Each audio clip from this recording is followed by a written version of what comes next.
La sécurité des vaccins. Les vaccins contre la Covid sont-ils vraiment sûrs? Alors ces vaccins sont sûrs car nous les avons testés donc, sur un nombre important de personnes. On a testé l'efficacité et la sécurité, c'est-à-dire qu'on a vérifié l'efficacité de la protection chez les personnes qui ont reçu le vaccin contre une population qui n'a pas été vaccinée. Et on a comparé les résultats entre ces deux populations. Les résultats montrent qu'on a un haut niveau de protection avec ces vaccins contre le coronavirus. Par ailleurs, nous avons également regardé les effets indésirables et donc la sécurité de ces vaccins.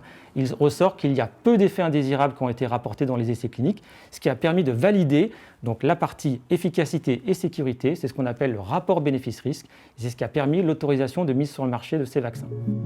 Comment ont été testés les vaccins contre la Covid? Les tests qui sont réalisés sont les mêmes que ceux pour les autres vaccins. D'ailleurs, les exigences, les obligations, les standards, ce qui est obligatoire pour un laboratoire pour obtenir une autorisation pour un vaccin, eh bien, ces standards, ces exigences sont les mêmes que pour tout vaccin.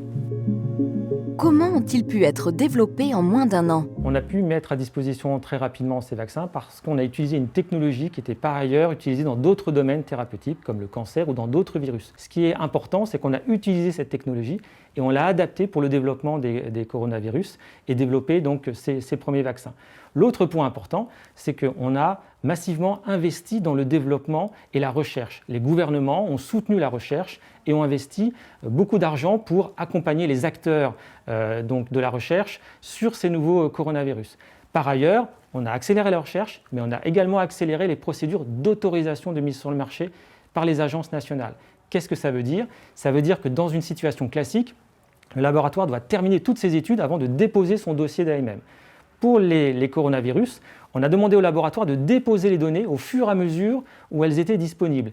Et au fur et à mesure où on recevait ces données, on procédait à l'évaluation. Ce qui fait qu'on a raccourci le temps de l'évaluation et on a mis à disposition beaucoup plus rapidement ces vaccins.